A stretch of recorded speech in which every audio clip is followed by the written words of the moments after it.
नमस्कार, मी आकांक्षा. MCN न्यूजच्या जालना बातमीपत्रामध्ये तुमचं स्वागत करते. या बातमीपत्राचे प्रायोजक आहेत संजीवनी मल्टी स्पेशालिटी हॉस्पिटल. आपल्या आरोग्याची संजीवनी.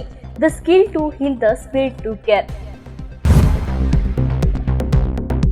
जालन्यात राज्य राखीव पोलीस दलाचा 78वा वर्धापन दिन उत्साहात साजरा करण्यात आला. यावेळी संचलन आणि कवायतींनी लक्ष वेधलं. महाराष्ट्र राज्याच्या सुरक्षेचा कणा मानल्या जाणाऱ्या राज्य राखीव पोलीस दलाच्या 78वा वर्धापन दिन आज जालन्यात अत्यंत उत्साहात आणि शिस्तबद्ध वातावरणात साजरा करण्यात आला. या निमित्ताने राज्य राखीव दलाच्या मैदानावर आयोजित केलेल्या विशेष संचलनाने आणि थरारक कवायतींनी उपस्थितांची मने जिंकली. दरम्यान जालना जिल्ह्यात झालेल्या अतिवृष्टीमध्ये मदत कार्यात राज्य राखीव दलानं महत्त्वाची भूमिका बजावल्याचं जालना जिल्हाधिकाऱ्यांनी म्हटलंय. राज्य राखीव पोलीस दलाच्या 78वा वर्धापन दिनाच्या कार्यक्रमाला जालन्याच्या जिल्हाधिकारी आशिमा मित्तल, जिल्हा परिषदेचे मुख्य कार्यकारी अधिकारी मिन्नू PM, प्रशिक्षणार्थी पोलीस अधीक्षक शेखर यांच्यासह समादेशक उज्ज्वला वनकर, समादेशक सहाय्यक कैलास पुसाम, समादेशक सहाय्यक लहुराज साबणे, पोलीस निरीक्षक गजानन खेत्रे, पोलीस निरीक्षक B. देवडे, पोलीस निरीक्षक NG पवार, पोलीस निरीक्षक राजू लोडवाल, पोलीस निरीक्षक TY शेख, पोलीस निरीक्षक VS क्षीरसागर यांच्यासह वैद्यकीय अधिकारी डॉक्टर प्रशांत वारकरी यांची उपस्थिती होती. माननीय पोलीस महासंचालक, अप्पर पोलीस महासंचालक, राज्य राखीव पोलीस बल गट क्रमांक मुंबई आणि विशेष पोलीस महानिरीक्षक नागपूर परिक्षेत्र यांच्या मार्गदर्शनाने 78वा राज्य राखीव पोलीस बलाचा वर्धापन दिन उत्साहात साजरा करण्यात आला. हर्षोल्लासमध्ये राज्य राखीवचा वर्धापन दिन माननीय जिल्हाधिकारी मित्तल मॅम यांच्या अध्यक्षतेखाली संपन्न झालेला आहे. माननीय जिल्हाधिकाऱ्यांनी राज्य राखीव पोलीस बल हे सदैव रात्रंदिवस कठीण परिस्थितीमध्ये काम करतो. इव्हन नक्षल बंदोबस्तामध्ये सुद्धा त्या ठिकाणी काम करतो आणि अदर स्टेटमध्ये सुद्धा राज्य राखीव पोलीस बलाचा नावलौकिक आणि उत्तम प्रकारे त्या ठिकाणी इलेक्शन ड्युटी पार पाडलेली आहे. महाराष्ट्र राज्य राखीव पोलीस दलामध्ये SDRFच्या 3 टीम सध्या कार्यरत आहेत. त्या गडचिरोली, नागपूर, ज्या ठिकाणी अतिवृष्टी झाली त्या पण निवास आहे ते राज्य राखीव दलानं चांगलं काम केलं. त्या मृतदेह बाजूला काढले म्हणून माननीय कलेक्टर मॅडमनी राज्य राखीव पोलीस दलाचं आणि SDRFचं स्वागत केलेलं आहे. जालना महानगरपालिकेतील स्वीकृत नगरसेवकांच्या निवड प्रक्रियेला अखेर गती मिळाली आहे. 6 जागांपैकी 4 स्वीकृत नगरसेवकांची निवड करण्यात आली असून 2 जागा मात्र अद्याप रिक्त ठेवण्यात आल्यात. काही अर्जांमध्ये तांत्रिक त्रुटी आढळल्यामुळे त्या अर्जांना अपात्र ठरवण्यात आल्याची माहिती महापौर वंदना मगरे यांनी दिली आहे. जालना महानगरपालिकेच्या स्वीकृत नगरसेवकांच्या निवड प्रक्रियेत 4 सदस्यांची निवड जाहीर करण्यात आली आहे. महापौर वंदना मगरे यांनी विनोद रत्न पारखे, अश्विन आंबेकर, सिद्धिविनायक मुळे आणि अर्जुन गेही या 4 जणांच्या नावाची घोषणा केली. महानगरपालिकेत स्वीकृत नगरसेवकांच्या एकूण 6 जागा आहे. मात्र सादर करण्यात आलेल्या काही अर्जांमध्ये तांत्रिक त्रुटी आढळून आल्याने 2 अर्ज अपात्र ठरवण्यात आले. त्यामुळे सध्या 2 जागा रिक्त राहिल्या आहेत. या रिक्त जागांबाबत आवश्यक कायदेशीर प्रक्रिया पूर्ण करून लवकरच निवड करण्यात येईल अशी माहिती महापौर वंदना मगरे यांनी दिली. दरम्यान या निवडीमुळे महानगरपालिकेतील राजकीय हालचालींना वेग आल्याचं पाहायला मिळत आहे. महापौर वंदना मगरे यांनी सांगितलं की काही अर्जांमध्ये तांत्रिक त्रुटी असल्याने ते अर्ज अपात्र ठरवण्यात आले असून उर्वरित 2 स्वीकृत नगरसेवकांची निवड लवकरच कायदेशीर प्रक्रिया पूर्ण करून करण्यात येणार आहे. आज जालना महानगरपालिकेतील पहिली सभा झालेली आहे. या सभेमध्ये स्वीकृत सदस्याचे नामनिर्देशन करण्यात आलेले आहे. श्री विनोद विठ्ठलराव रत्नपारखे भारतीय जनता पार्टीकडून, श्री अश्विन भास्कर आंबेकर शिवसेनेकडून, श्री सिद्धिविनायक वसंत मुळे भारतीय जनता पार्टी, श्री आनंद अर्जुन कबुलमल गेही भारतीय जनता पार्टीकडून स्वीकृत सदस्याची यांची निवड झालेली आहे. काही 2 अर्ज अपात्र झाले होते, त्यांची निवड नंतर. दुसरा प्रश्न आहे, जालन्यातील सांडपाणी शुद्धीकरण प्रक्रिया प्रकल्प आहे तो रखडलेला आहे. महापालिकेकडे 16 कोटी रुपयांचा देण्याअभावी हा प्रकल्प रखडला. प्रकल्प पूर्ण होण्यासाठी महापालिकेकडून काय पाठपुरावा केला जाईल? त्यासाठी नक्कीच पाठपुरावा होईल. सध्या आता ही बैठक झालेली. यामध्ये ज्या समित्या झालेल्या आहेत त्या समित्यातून स्वच्छता आरोग्य, पाणी पुरवठा, शिक्षण व विद्युत अशा सर्व विषयावर आम्ही नक्कीच पूर्ण जे जालना शहरातल्या समस्या असेल त्याच्यावर नक्कीच आम्ही पूर्ण काम करू. महानगरपालिकेत कोणकोणत्या समिती आज गठीत करण्यात आली आहे? आज महानगरपालिकेतील गठीत केलेल्या समित्या ज्या आहेत, स्वच्छता व आरोग्य, पाणी पुरवठा व जल निस्तारण, आणि तिसरी शिक्षण व विद्युत, आणि चौथी बांधकाम व स्थायी समिती, महिला बालकल्याण अशा समित्या आज गठीत केलेल्या आहेत. आणि प्रभाग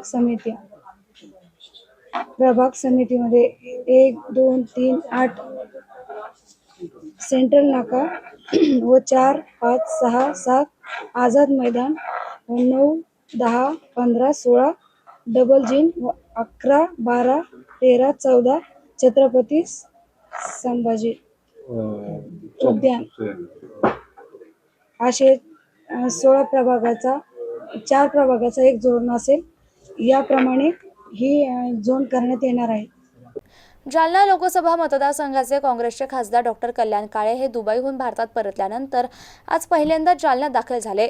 दुबईमध्ये निर्माण झालेल्या युद्धजन्य परिस्थितीमुळे ते काही दिवस तिथे अडकले होते. मात्र विमानसेवा सुरू झाल्यानंतर ते सुखरूप परतले असून जालन्यात आगमन होताच कार्यकर्त्यांनी त्यांचं जल्लोषात स्वागत करून सत्कार केला.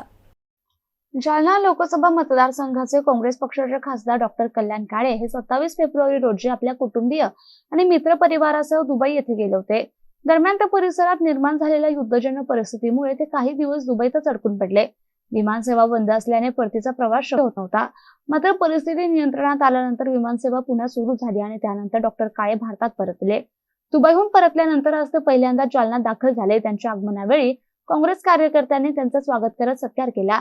यावेळी बोलताना खासदार डॉक्टर कल्याण काळे यांनी सांगितलं की दुबईमध्ये निर्माण झालेल्या परिस्थितीत आम्हाला 3 ते 4 दिवस अत्यंत कठीण परिस्थितीत काढावे लागले. मात्र भारत सरकार आणि भारतीय दूतावासातील अधिकाऱ्यांनी दिलेल्या सहकार्यामुळे आम्हाला मोठा दिलासा मिळाला.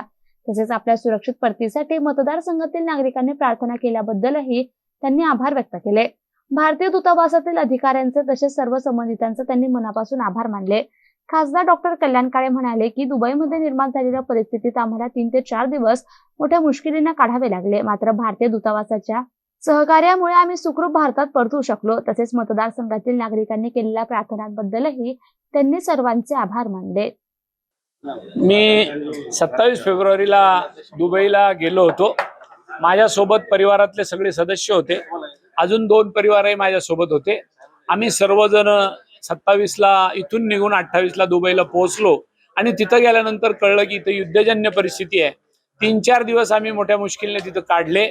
परिस्थितीचा अंदाज घेतला आणि ताबडतोब तिथल्या एम्बसीला विनंती केली की आम्हाला ताबडतोब भारतात परत यायचं आहे.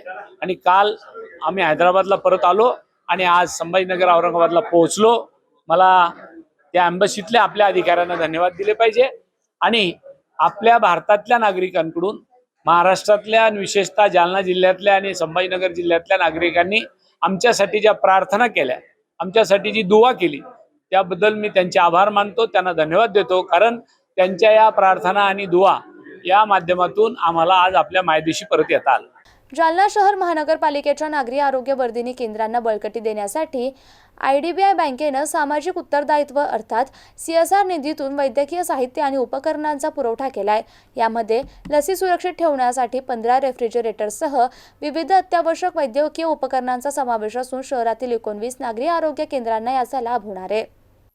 जालना महानगरपालिकेच्या आरोग्य विभागांतर्गत कार्यरत नागरी आरोग्य वर्धिनी केंद्रांना अधिक सक्षम करण्यासाठी IDBI बँकेने CSR निधीतून महत्त्वाचे वैद्यकीय साहित्य उपलब्ध करून दिले आहेत. लहान मुले आणि नागरिकांसाठी दिल्या जाणाऱ्या अँटी रेबीज आणि टिटॅनस लसी सुरक्षित तापमानात साठवण्यासाठी महानगरपालिकेला 15 डोमेस्टिक रेफ्रिजरेटर देण्यात आले आहेत. याशिवाय शहरातील 19 नागरी आरोग्य केंद्रांसाठी patient bed, IV stand, digital thermometer, finger pulse oximeter, glucometer, kidney tray, electric ऑक्टोलेव्ह, वेइंग स्केल आणि ड्रेसिंग ड्रम यासारखी विविध वैद्यकीय उपकरणे देण्यात आली आहेत. या साहित्यामुळे आरोग्य केंद्रामधील उपचार सुविधा अधिक सक्षम होणार असून नागरिकांना चांगल्या आरोग्य सेवा उपलब्ध होण्यास मदत होणार आहे. या सहकार्याबद्दल महापौर वंदना मगरे, उपमहापौर राजेश राऊत, आयुक्त आशिमा मित्तल, अतिरिक्त आयुक्त अर्जुन गिराम, उपायुक्त नंदा गायकवाड आणि वैद्यकीय आरोग्य अधिकारी डॉक्टर अतुल रांचे यांनी आयडीबीआय बँकेचे विभागीय व्यवस्थापक गोस्वामी जाधव मासोळे तसेच संबंधित अधिकाऱ्यांचे आभार मानलेत. आरोग्य विभागाच्या मते आयडीबीआय बँकेकडून मिळालेल्या या वैद्यकीय साहित्यामुळे जालना शहरातील नागरी आरोग्य केंद्राची कार्यक्षमता वाढणार असून सर्वसामान्य नागरिकांना अधिक दर्जेदार आरोग्य सेवा मिळण्यास मदत होणार आहे. आज महानगरपालिकेला आयडीबीआय बँकेकडून महाप्रतिबंधक पुनीत गोस्वामी यांच्याकडून महानगरपालिकेला 15 फ्रीज, 3 पेशंट बेड्स व इतर साहित्य CR स्पर्धाकडून अंतर्गत दिलेले आहे. याबद्दल मी आयडीबीआय बँकेचे खूप खूप आभारी आहे. आरटीईच्या प्रवेशासाठी ऑनलाईन अर्जाची 10 मार्चची मुदत देण्यात आली असून जास्तीत जास्त नागरिकांनी याचा लाभ घ्यावा आणि ऑनलाईन पद्धतीने अर्ज सादर करावे असे आवाहन प्राथमिक शिक्षणाधिकारी संगीता भागवत यांनी केले आहे. पंचायत घटकातील विद्यार्थ्यांना शिक्षण हक्क कायद्याअंतर्गत 2026-27 या शैक्षणिक वर्षासाठी खासगी शाळांमध्ये 25% राखीव जागांच्या प्रवेशासाठी जिल्ह्यातील 285 शाळांची निवड करण्यात आली आहे. आरटीई प्रवेश प्रक्रिया सुरू असून 10 मार्च पर्यंत पालकांना आपल्या पाल्याचा ऑनलाईन अर्ज करता येणार आहे. आरटीई मोफत प्रवेशासाठी दुर्बल आणि वंचित घटकातील विद्यार्थ्यांसाठी 25% राखीव जागांची प्रवेश प्रक्रिया ऑनलाईन पद्धतीने सुरू होतीये. 17 फेब्रुवारी ते 10 मार्च दरम्यान पालकांना आपल्या पाल्याचा ऑनलाईन अर्ज शिक्षण विभागाच्या पोर्टलवर करावायचा आहे. त्या अनुषंगाने जिल्हा परिषदेच्या प्राथमिक शिक्षण विभागानं पालकांना सूचना दिल्या आहेत. दरम्यान जिल्ह्यात आरटीई अंतर्गत 2567 जागेवर विद्यार्थ्यांना प्रवेश दिला जाणार आहे.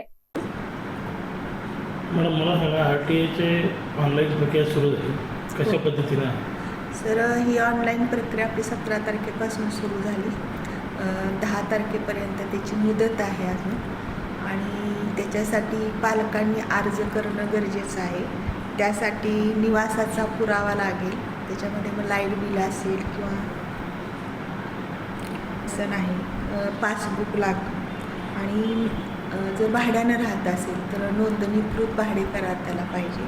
त्याच्यानंतर जातीचा दाखला पाहिजे, उत्पन्नाचा दाखला, 1 लाखापेक्षा कमी उत्पन्न असेल असा दाखला पाहिजे. तो 23-24 किंवा 24-25चा पाहिजे. आणि जन्माचा दाखला पाहिजे. आणि दिव्यांग जर असेल तर 40%चा दिव्यांगाचं प्रमाणपत्र पाहिजे. एवढा पुरावा पाहिजे. आणि जर फॉर्म चुकीचा भरला तर मात्र प्रवेश रद्द होऊ शकतो. कारण का याची पडताळणी ज्यावेळेला लॉटरी पद्धतीने एखादी शाळा मिळते त्याला गट शिक्षणाधिकारी ह्याचं व्हेरिफिकेशन करतात. आणि त्याच्यामध्ये जर भरलेली माहिती आणि जे कागदपत्र पुरावे म्हणजे सादर केले त्याच्यामध्ये तफावत असेल तर प्रवेश रद्द होऊ शकतो. म्हणून पालकांनी अचूक माहिती आणि खरी माहिती भरावी. जालना जिल्ह्यात किती शाळांसाठी लॉटरी पद्धत आहे? सर, 250 शाळा आहेत सरासरी. जालना महानगरपालिका कर्मचाऱ्यांच्या विविध प्रलंबित मागण्यांसाठी आजपासून आमरण उपोषणाला सुरुवात करण्यात आली आहे. महाराष्ट्र राज्य महानगरपालिका कर्मचारी सवर्ण कर्मचारी संघटना जालना यांच्या वतीने हे आंदोलन करण्यात येत आहे. संघटनेचे मराठवाडा अध्यक्ष तथा जिल्हाध्यक्ष राजाराम गायकवाड यांच्या नेतृत्वाखाली महानगरपालिकेच्या प्रवेशद्वारासमोर हे उपोषण सुरू झालं आहे. जालना महानगरपालिका कर्मचाऱ्यांना डॉक्टर बाबासाहेब आंबेडकर श्रमसाफल्य घरकुल योजनेअंतर्गत घरकुल बांधून देण्यात यावे, तसेच या योजनेत झालेल्या विलंबाबद्दल संबंधित जबाबदार कर्मचाऱ्यांवर तात्काळ कारवाई करावी अशी प्रमुख मागणी आंदोलकांनी केली आहे. तसेच महानगरपालिकेतील अनेक कर्मचाऱ्यांना 10, 20 आणि 30 वर्षाच्या कालावधीत पदोन्नतीचा लाभ अद्याप मिळाला नसल्याने ती प्रक्रिया तात्काळ पूर्ण करावी अशी मागणी करण्यात आली आहे. या मागण्यांसाठी संघटनेचे राजाराम गायकवाड, संतोष शिवाजी धोंगडे, सरदार बेग, मन्नान बेग, कचरू छगन खिल्लारे आणि एकनाथ पंडित साठे यांनी आमरण उपोषणास सुरुवात केली आहे. जोपर्यंत सर्व मागण्या मान्य होत नाही तोपर्यंत महानगरपालिकेच्या प्रवेशद्वारासमोर उपोषण सुरूच ठेवणार असल्याचा इशारा संघटनेचे जिल्हाध्यक्ष राजाराम गायकवाड यांनी माध्यमांशी बोलताना दिलाय. आमरण उपोषण करतायत महानगरपालिकेच्या समोर. काय मागण्या आहेत आपल्या? साहेब, आमच्या प्रमुख 2च मागण्या आहेत. महापालिका मधील कर्मचाऱ्यांना श्रम साफल्य योजनेअंतर्गत घरकुल बांधून देणे आणि घरकुलचा ताबा देणे. आम्ही ह्या मागणी करता 2013 पासून सतत पाठपुरावा आंदोलन करीत आलेलो, पण नगरपालिका आमच्या मागणीकडे नेहमी दुर्लक्ष करीत आलेले आहे. त्यात दुसरी बाब, जे आमचे कर्मचारी सध्या क्वार्टरमध्ये राहतात त्यांना लगेच त्यांनी तात्काळ क्वार्टर खाली करण्याचे आदेश दिलेले आहेत. त्यामुळे अनेक कर्मचारी आमचे परेशान आहेत, दिशाहीन झालेले आहेत. तर आमची एवढीच मागणी आहे की जोपर्यंत आमच्या कर्मचाऱ्यांना श्रम साफल्य योजनेअंतर्गत घरकुल बांधून देत नाही तोपर्यंत आमचे क्वार्टर खाली करू नये. तसेच आमची एक पदोन्नतीची मागणी साहेब 10, 20, 30 वर्षाची, ती पण 3-4 वर्षांना पेंडिंग आहे. आम्ही दरवेळेस आंदोलन या मागणीकरता आंदोलन करतो, पण कर्मचाऱ्याला कोणी ऑफिसमध्ये साथ देत नाही, नेहमी उडवाउडवीचे उत्तरं देते. त्यामुळे आम्ही चिडून या प्रकरणाचा निकाल लागण्याकरता दिनांक 6/3/2026 पासून सकाळी 10 वाजल्यापासून 5 जण आमरण उपोषणात बसलेलो आहोत. आणि जोपर्यंत आमची मागणी मान्य होत नाही तोपर्यंत आमचं आमरण उपोषण चालू राहील. आणि श्रम साफल्य योजनेत ज्या बांधकाम विभागातील कर्मचाऱ्यांनी व अभियंत्यांनी आणि आस्थापनामधील कर्मचाऱ्यांनी दिरंगाई केली त्यांच्यावर तात्काळ निलंबनाची कारवाई करण्यात यावी. जोपर्यंत मागणी मान्य होत नाही तोपर्यंत आमचं उपोषण चालू राहील याची नोंद घ्यावी. आणि हे बातमीपत्र इथेच संपलं. पुन्हा भेटूया पुढील बातमीपत्रात. तोपर्यंत पाहत रहा MCN न्यूज. नमस्कार.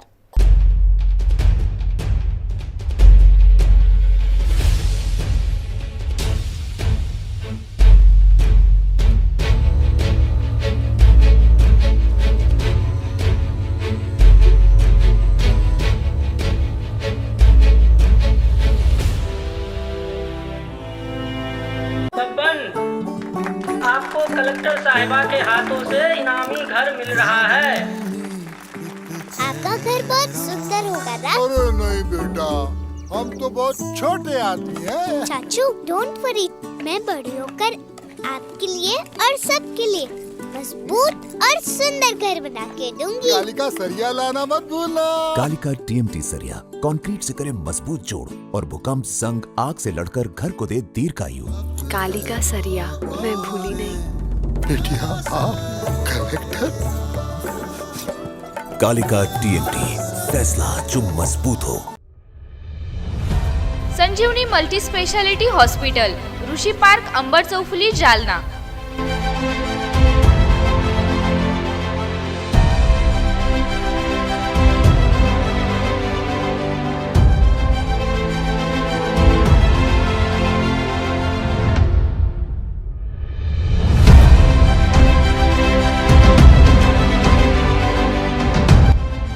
महात्मा ज्योतिबा फुले जन आरोग्य योजना आणि प्रधानमंत्री जन आरोग्य आयुष्मान भारत योजना उपलब्ध.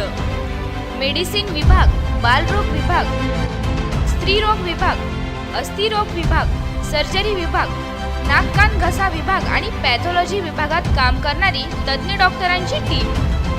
उपलब्ध सुविधा ICU, NICU, जालना शहरातील अद्ययावत Ultima of 100 with stent boost cath lab.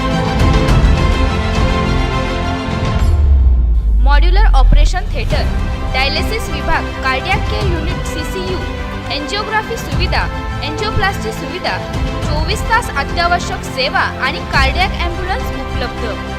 Maharashtra police कुटुंब आरोग्य योजनेसह सर्व आरोग्य विमा कंपन्यांचे कॅशलेस उपचार. संजीवनी मल्टी स्पेशालिटी हॉस्पिटल, आपल्या आरोग्याची संजीवनी.